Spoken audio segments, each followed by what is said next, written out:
Nous commençons aujourd'hui le module 3. On rentre dans le contenu. On parlera des premiers humains.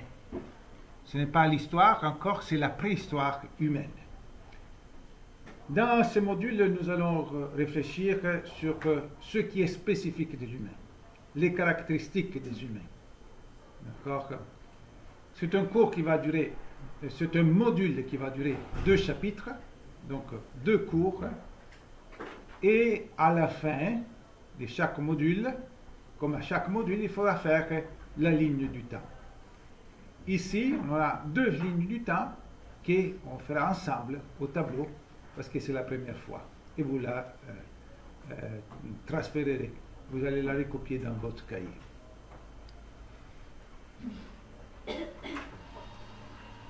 Vidéo. Premiers humains 1. Le titre de ce premier chapitre, c'est Espèces. On va donner tout de suite la définition. On est au premier mot-clé. D'accord? On va donner tout de suite la définition. C'est très important pour comprendre le reste du cours.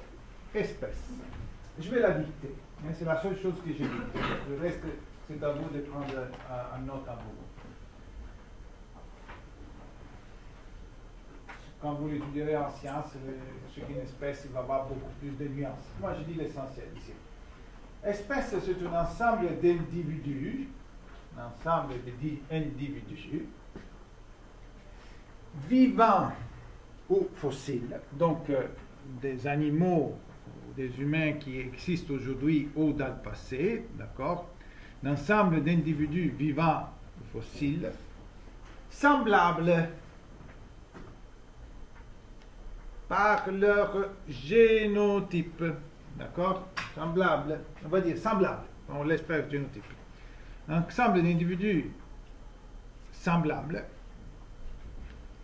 et féconds entre eux. Je répète, ensemble d'individus, virgule, vivants ou fossiles, virgule, semblables et féconds entre eux. Féconds, ça veut dire qu'ils se reproduisent entre eux. D'accord? Alors, à partir de ce que vous connaissez déjà, ok, une dernière fois, ensemble d'individus vivants ou fossiles, semblables et féconds entre eux. Féconds, fécond. F-E, accent aigu, C-O-N-D-S. Comme la fécondité, la fertilité. Ça veut dire qu'ils se reproduisent entre mâles et femelles. D'accord? Comprenez-vous? Ils se reproduisent entre eux. Ceci, c'est une espèce. Animaux, plantes, vivants. Il faut que ça soit vivant. Les roches n'ont pas d'espèces. Ok? Mais les plantes ont des espèces et les animaux ont des espèces. Ok? Vous retournerez sur ce thème en biologie dans quelques années. Espèces, puis vous verrez. Ok, à partir de cette définition, et ce que vous connaissez déjà, parmi les animaux plus proches de nous, qui est capable de me citer une espèce? Levez la main. Yanis, toujours premier. Vas-y. Le chien. Le chien, c'est une espèce. D'accord? Le chien canis, je ne sais pas le nom officiel, mais le chien, c'est une espèce. Malgré le fait qu'à l'intérieur des chiens, d'accord, qu'il y a plusieurs races. Comprenez-vous? D'accord? Et ils ont des facteurs qui sont semblables. Par exemple, tous les chiens ont un odorat très développé, certaines races plus, d'autres moins. Ils ont une alimentation qui a besoin de beaucoup de protéines. Ils ont le même système de dents. D'accord? Et puis, ils sont différents. Mais malgré ces différences, ils peuvent se reproduire ensemble. 2 races de chiens qui s'accouplent, mâles et femelles, vont engendrer un bébé. Ils sont capables de se reproduire entre eux. D'accord? Ok? Ok, maintenant, une autre espèce. Je vous cite une autre espèce très familière, le chat. Le chat, c'est une espèce. Est-ce que vous avez déjà vu Rarement on les voit directement, mais dans les photos, dans les vidéos, est-ce que vous avez déjà vu des lynx? Oui. Ok? Le lynx, vous avez en tête que c'est le lynx. Or, si vous regardez certaines photos d'un lynx, il se ressemble beaucoup au chat. On dit que c'est un grand chat. D'accord? Il est semblable au chat. Mais le lynx et le chat n'appartiennent pas à la même espèce. S'il va y avoir un accouplement, il n'y en a pas. D'accord? Même si jamais il y avait un accouplement entre lynx et chat, on n'aura jamais un bébé. Ils ne sont pas capables de se reproduire. Ils ne sont pas féconds, ils ne sont pas fertiles. Donc, même s'ils sont semblables, s'il n'y a pas de reproduction, ce sont deux espèces différentes. D'accord?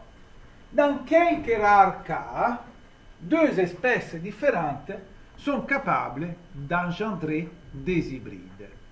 Comme par exemple le mule.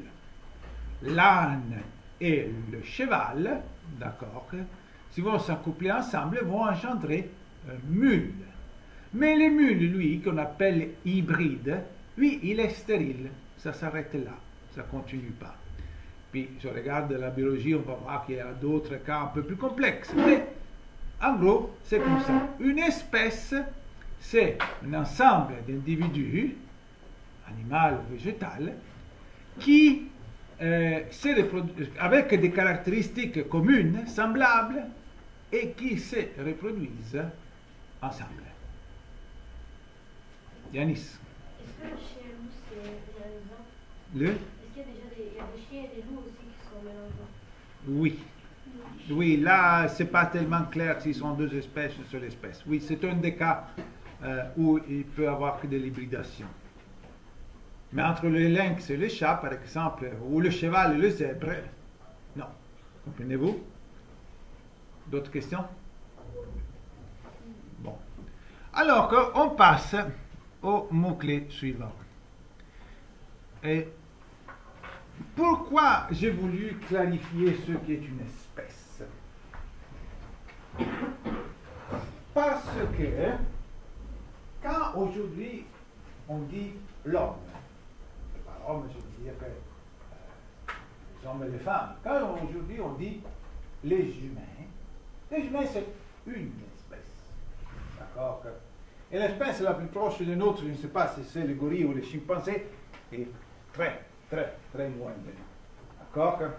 Si on mettait ici en classe un gorille, je suis sûr que je devrais toujours lui dire ferme ta gueule. Et ça ne serait pas bien sûr que parce qu'il a vraiment sa gueule. D'accord? Il n'arriverait pas loin. D'accord? Peut-être bébé, vous pourriez jouer ensemble, mais puis vous commencez à parler, à écrire, à faire plein de choses, et lui toujours juste peler les bananes. D'accord? Mais, non, Yanis, pas d'interruption. Mais, d'accord que si on recule de 2 millions d'années, il y a eu d'autres espèces humaines. Comprenez-vous? D'accord? Il y a eu des individus qui avaient des caractéristiques très semblables aux nôtres. D'accord? Certaines caractéristiques vraiment humaines que les animaux n'ont pas, faisaient des choses que seulement les humains font, d'accord? Mais qui pourtant n'appartenaient pas à notre espèce à nous. D'accord? Notre espèce à nous, vous le savez, s'appelle Homo sapiens sapiens.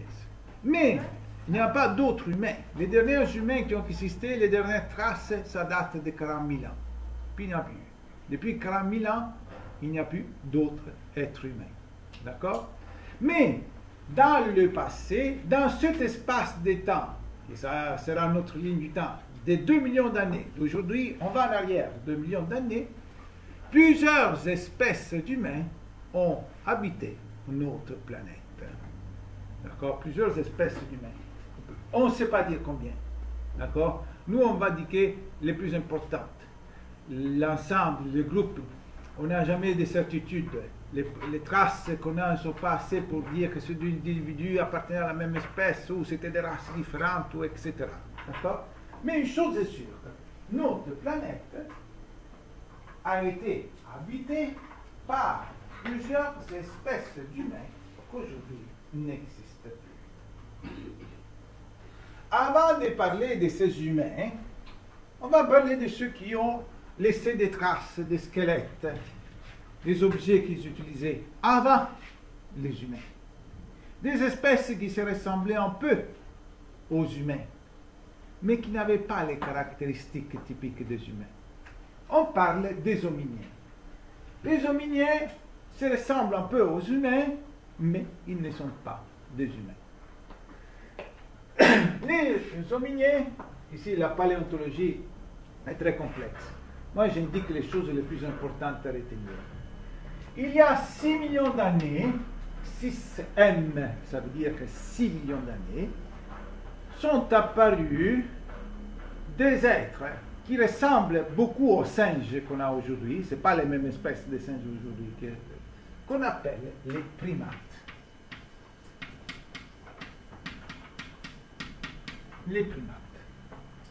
Je ne veux dire pas plus de ça. C'était des gens qui vivaient dans la forêt, qui utilisaient les membres en avant et les membres en arrière pour passer d'une branche à l'autre à la fin de la question. Pour passer d'une branche à l'autre de la forêt, des arbres. Il y a 4 millions d'années, un autre ensemble d'espèces, un autre type qui apparaît, dont le nom c'est un peu bizarre. Australopithèque.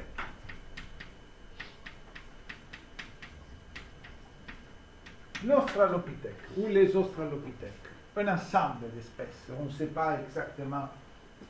Ok, les Australopithèques commençaient à marcher debout, pas tout le temps, mais étaient capables un peu de marcher debout. D'accord? On les appelait comme ça parce qu'ils vivaient dans la partie sud de la Terre. Toutes les espèces d'hominiens, d'humains, vous verrez, viennent de l'Afrique, du Kenya à l'Ouganda, d'accord, vraiment dans la forêt équatoriale, sud, dans la forêt et la savane, ils viennent tous de là. Et ce qu'on regarde par rapport aux primates, c'est que l'Australopithèque est bipède à 50%. Bipède, vous comprenez que ça veut dire qu'il marche sur deux pattes la moitié du temps.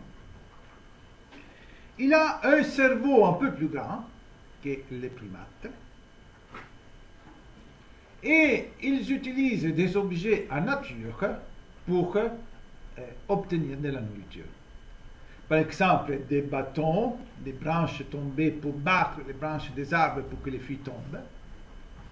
Ou sinon des roches pour casser la coquille du noix. D'accord? Mais ce sont des objets qui existent en nature, ils ne les transforment pas. Un bâton trouvé sur le sol ou une roche. D'accord? Donc ceci, ce sont les hominiens. Les primates, il y a 6 millions d'années, marquez bien les dates. Les Australopithèques, dont on verra certaines reproductions dans le diaporama, il y a 4 millions d'années. Moment de questions. Édouard. Les Australopithèques, c'était quoi la caractéristique que vous avez dit? Bipède à 50%, cerveau accru, et qu'ils utilisent des objets en nature pour obtenir de la nourriture. Catherine, qu'est-ce que tu demandes?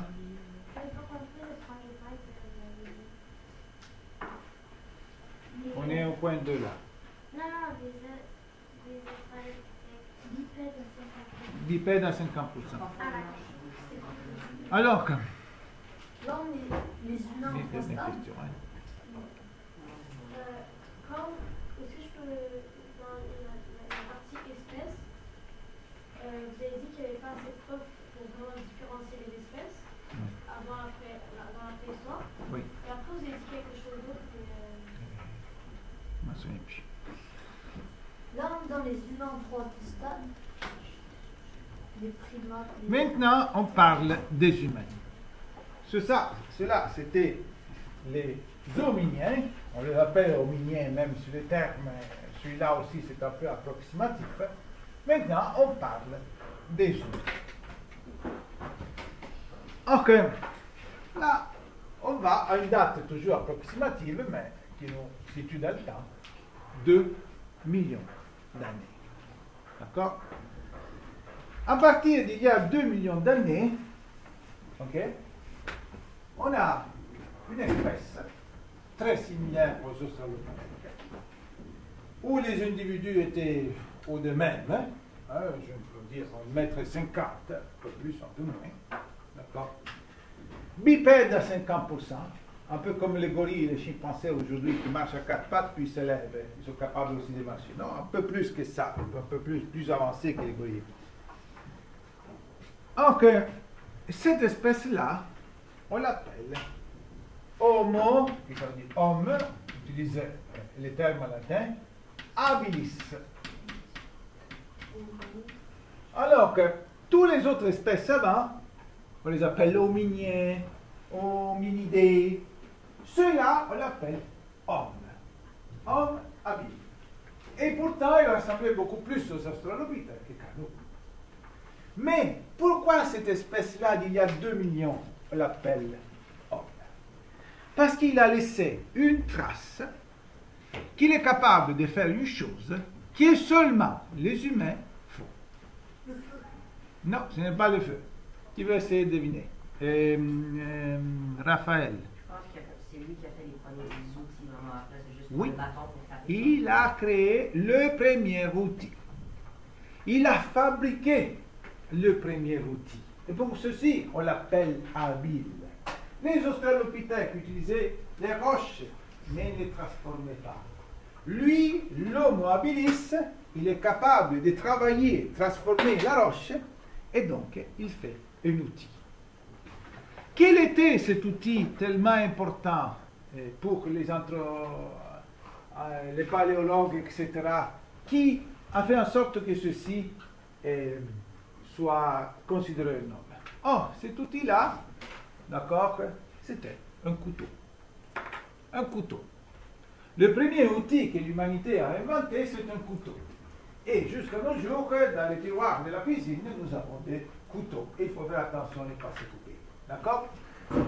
Alors que ce couteau-là, quand même, n'était pas un couteau en acier inoxydable avec une lame très coupante comme ceux que nous utilisons aujourd'hui. Ce couteau-là, on l'appelle le galet. Hein? Il y a d'autres qui l'appellent chopper. Nous, on l'appelle galet. Qu'est-ce que c'était? C'était une roche, imaginons une roche ronde, qui lançait fort contre une autre roche plus dure. Il l'a cassée en deux. Or que quand cette roche-là s'est cassée en deux, on avait, dans la cassure, là où c'était rompu, il y avait un côté tranchant, plutôt tranchant. Et pourquoi il avait besoin de cette roche de galet? D'accord? Parce qu'il allait arracher la chair, la viande, d'accord, des animaux morts. Excusez-moi de vous déranger dans les classes, mais voici les messages de la journée. Tous les élèves du comité recyclage. Donc, il utilisait, il était, une de ses caractéristiques, c'était qu'il était charognard. Charognard. Qu'est-ce que ça veut dire charognard? Charognard, ça veut dire qu'ils allaient arracher de la viande des charognes. Des proies abandonnées par d'autres animaux prédateurs. Un exemple, un lion prend un zèbre, le lion mange du zèbre, le lion arrive avec les lionceaux, il mange tout le monde, ils en ont lancé. D'accord? Et il reste là. D'accord? Puis ils arrivent les vautours, etc. Et à la fin, il arrive l'homo habilis. Et lui, avec son couteau, son galet, sa pierre tranchante, est capable d'arracher de la viande que les autres espèces n'ont pas été capables de prendre. Et se nourrir de ceci. Dans toutes les questions. Donc, il y a 2 millions d'années, la première espèce qu'on appelle homme, l'homo habilis, d'accord, 2 millions d'années. Puis, on va parler d'un autre ensemble d'espèces. apparu il y a 1,5 million d'années. D'accord, ici on va faire les choses un peu courtes. Si vous cherchez un livre de paléontologie, vous allez voir qu'il y a tellement d'espèces, sous-espèces, etc. Nous, on va faire les choses synthétiques. Deuxième groupe d'humains, on les appelle les Homo erectus. Erectus, ça veut dire érigé, debout. Donc, ça veut dire qu'il y a 1,5 million d'années, il y a un autre humain plus évolué, plus capable, mais qui est debout à tout le temps, bipède, comme nous. D'accord? Il marche à 4 pattes seulement quand il est bébé, et puis se lève. D'accord? Donc, l'Homo erectus, et il faudra attendre il y a 200 000 ans, 200 K, hein? M ça veut dire million, K ça veut dire milliers d'années, il y a seulement 200 000 ans qui apparaît un humain qui a toutes les caractéristiques humaines, préhistorique, chasseur, d'accord, mais qui a toutes, qui démontre par les traces qu'il a laissées, qui a toutes les caractéristiques humaines, et donc on l'appelle Homo sapiens. Alors, Homo habilis, c'est une espèce. Homo erectus et Homo sapiens, non, ce n'est pas une espèce, c'est un ensemble d'espèces, difficile à définir dans leur intérieur. Quelques questions avant que j'avance. Yanis, c'est assez. Oui. Homo sapiens, est-ce que ça veut dire quelque chose comme les autres? Sachant. Sapiens, ça veut dire qui sait, qui est savant, sachant. D'accord? Donc, sachant, elle est sapiens, c'est parce qu'elle est sachant. D'accord? Oui. Alors, Homo habilis, on les a appelés Homo, je ne sais pas si on fait des outils. Exact. L'outil, c'est la preuve que c'est un humain. Oui. Yanis, il faut vraiment que ce soit la dernière question d'aujourd'hui. D'accord? Tu n'es pas le seul ici en classe. Il faut se modérer et avoir un peu d'intuition. Oui.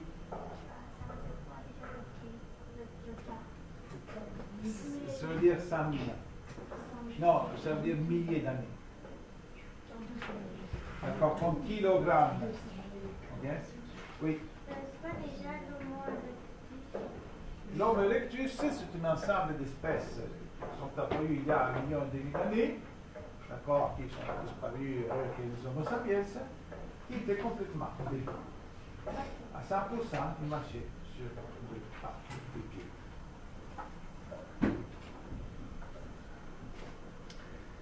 Les transformations. Ok, qui sont, si on observe tous ces ensembles d'espèces, une après l'autre, nous observons qu'il y a eu certaines observations fondamentales, certaines transformations vraiment parmi les plus importantes. Quelles sont ces transformations? Alors, la première, c'est être debout. Ça veut dire qu'on l'appelle la station verticale.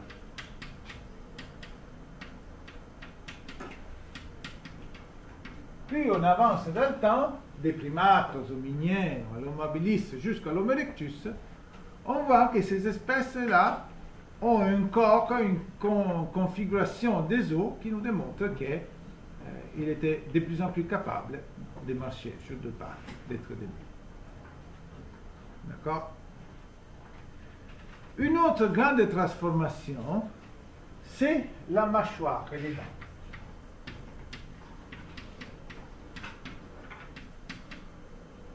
Des espèces les plus anciennes des primates jusqu'à l'Homo sapiens sapiens, on voit que la mâchoire se retire. Les primates avaient carrément ce qu'on appelle une gueule. Les chiens ont une gueule. D'accord? Les Australopithèques, un peu moins, mais ils avaient une gueule encore. L'Homo habilis avait une gueule. L'Homo erectus avait encore la bouche assez prominente. Et même l'homme de Néandertal. Nous, par contre, notre espèce n'a plus de gueule. C'est pour ça que je ne peux pas me permettre de dire fermez vos gueules. Parce que vous ne l'avez pas. Mais si j'avais un homme habilis ici, je pourrais dire ferme ta gueule parce qu'il a une gueule. Comprenez-vous? Donc, une chose, c'est que la mâchoire se retire, les dents se transforment. Et si la mâchoire se retire, l'autre chose, c'est que la tête, le volume du cerveau augmente. D'accord? Troisième transformation, c'est l'augmentation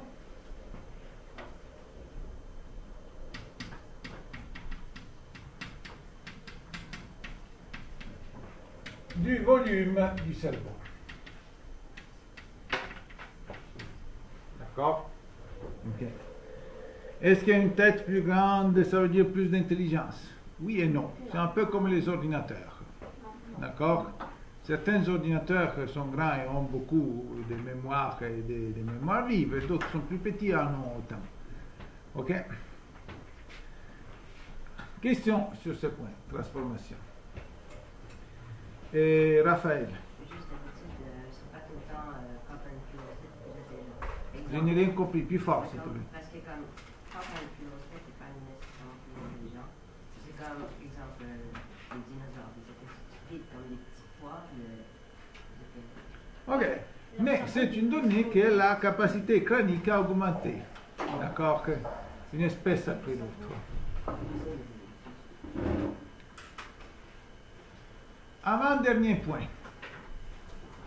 Les espèces de l'Homo sapiens. D'Homo sapiens.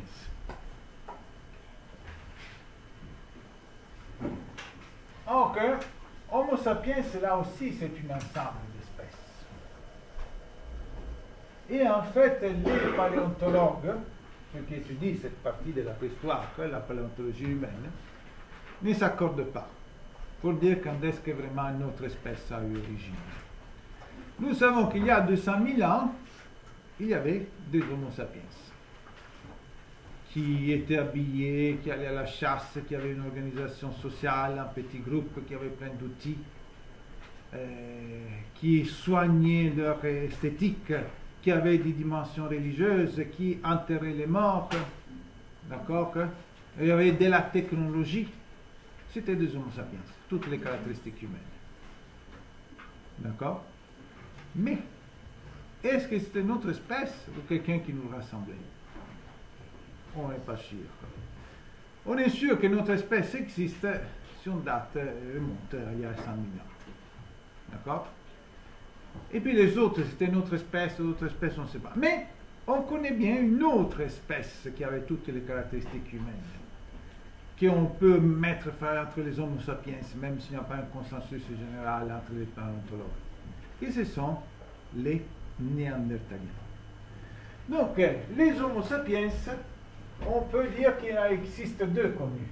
Un, c'est les Homo sapiens de Néandertal.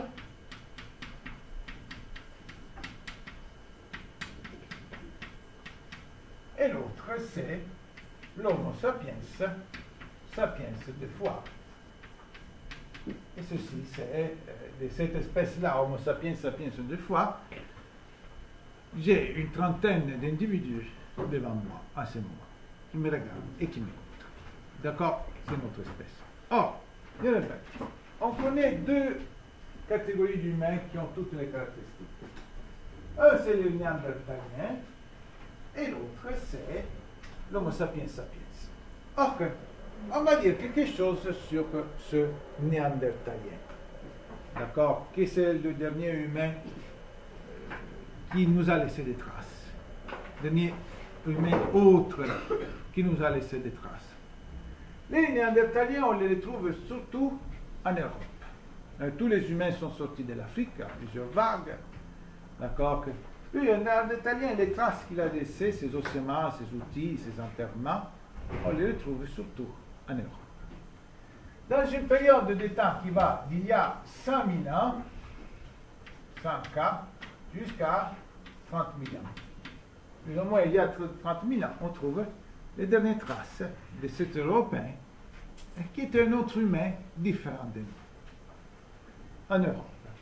Vous vivez en Europe, donc probablement il était blanc. En Europe, la peau humaine est moins exposée au soleil, donc elle a tendance à devenir blanche. D'accord? Ok.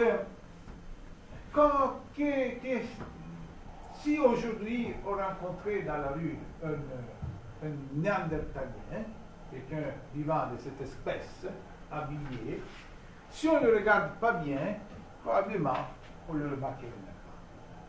C'est une autre main. D'accord? Mais si on le regarde plus attentivement, on voit qu'il y a certaines différences. Les différences d'un point de vue physique, c'était qu'il avait les os plus gros que les nôtres, plus résistants, l'ensemble des os. Donc il était assez trapu, si on peut le dire. D'accord? La taille, ça dépend.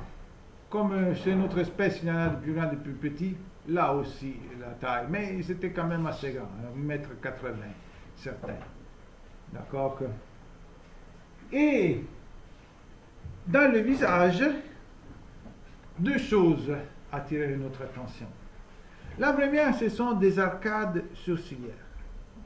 C'est-à-dire qu'ils ont comme des bourrelettes au niveau des sourcils, d'accord, comme des os, des protubérances des os sur les yeux, au niveau des sourcils, que nous n'avons pas. Touchez-vous ici, est-ce qu'il y a l'os, ça sort? Non.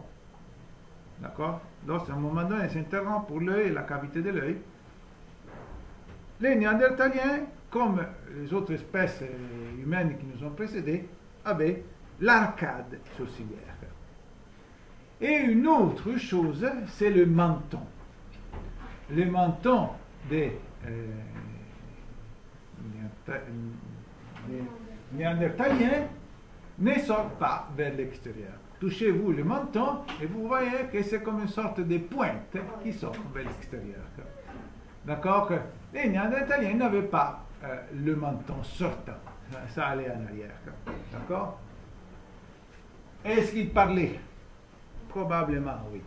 Vu leur capacité de technologie, probablement ils avaient un langage. Est-ce qu'ils écrivaient? Aucune trace d'écriture.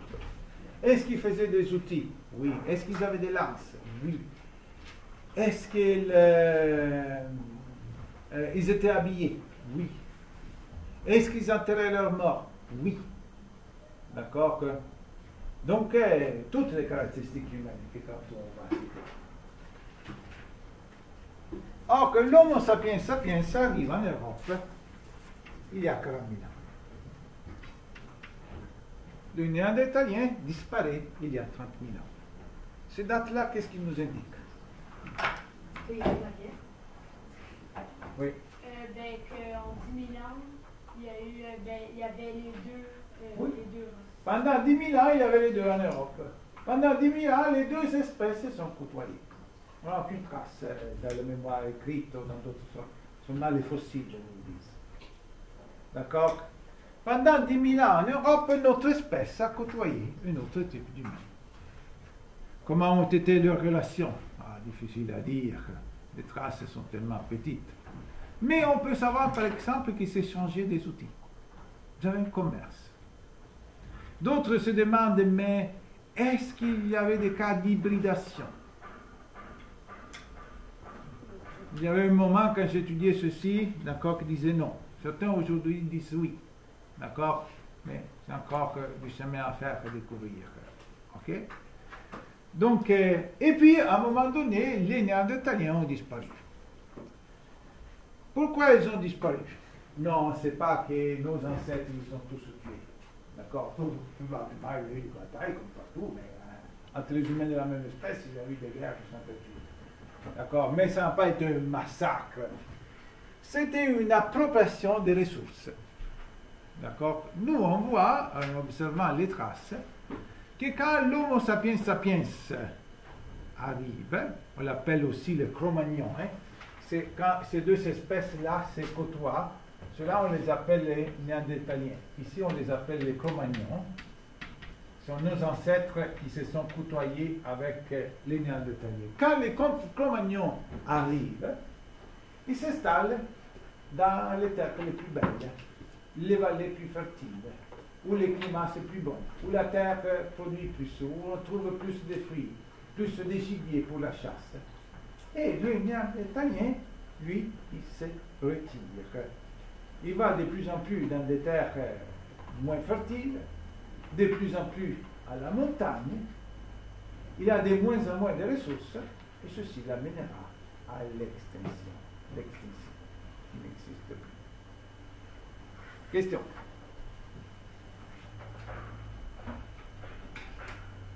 Bon, on avance. Dernier point. On a dit que par ce module, nous on va dire quelles sont les caractéristiques de l'humain. Alors, là, il peut y avoir plein de catégorisations. D'accord? Moi et certains autres anthropologues, on va dire qu'il y a certains aspects qui sont typiques des humains, qui font de nous des animaux biologiquement, mais complètement différents des animaux. Là, je vais en dire 4. Normalement, on les indique avec un mot latin. Homo faber, homo ludens, homo religiosus, homo aestheticus. On va les dire ici en français. Le premier, c'est la créativité.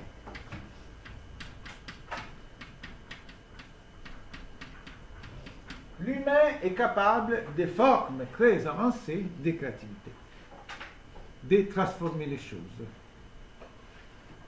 La technologie vient de la créativité humaine, mais aussi l'art, la littérature vient de la créativité humaine. D'accord? Et c'est pour cette raison qu'on a dit que celui-là qui a fabriqué le premier couteau, il était non, c'était un homme. L'homo habilis, un homme. D'accord? Un homme. Pourquoi? Parce qu'il avait une caractéristique humaine, la créativité. D'accord? Puis l'autre, c'est les jeux. Si banal, arrête de jouer, vous disent les parents, quand vous passez du temps dans vos gadgets électroniques sans arrêter. D'accord? Oui, il faut arrêter à un moment donné. Mais le jeu, c'est une caractéristique humaine. L'humain cherche du plaisir. Il ne fait pas seulement des activités pour avoir de la nourriture pour survivre, mais l'humain fait des activités pour avoir du plaisir. Les jeux. Pensez par exemple le hockey. Qu'est-ce que ça produit le hockey? Qu'est-ce que ça produit le soccer? Et pourtant, imaginez combien de gens se passionnent, à part tous ceux qui jouent, les journaux, les stades. C'est une caractéristique des humains. Jouer. Les enfants jouent, les adultes jouent. Pas le même jeu. Mais... L'autre, c'est l'aspect religieux.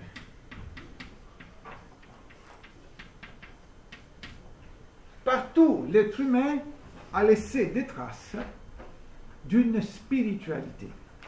Je ne parle pas d'une religion précise, mais les Néandertaliens, c'était un homo sapiens parce qu'il enterrait les morts, le mettait dans la position fœtale. Il voyait la vie, la mort comme une nouvelle naissance, et avec ses objets. Les humains, ceci surtout les sapiens, ont des cultes, ont une dimension spirituelle. Ils ne cherchent pas seulement les choses, mais ils veulent voir le sens plus profond des choses, dans une réalité qu'ils arrivent à imaginer par les idées, par la rationalité. On va voir que la dimension religieuse va toujours avec la rationalité. Ceux qui pensent que les religieux ceux qui ont une dimension religieuse importante ne sont pas rationnels, se trompent. Parce que la religion dans l'humanité a avancé toujours avec la raison. Et regardez, on peut être sans religion, mais avoir une dimension spirituelle. Comprenez-vous? Quatrième, homo aestheticus.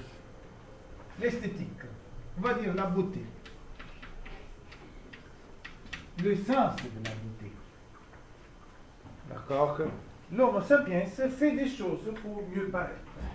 L'homo sapiens apprécie la beauté de la nature, apprécie la beauté des autres, la beauté de son corps.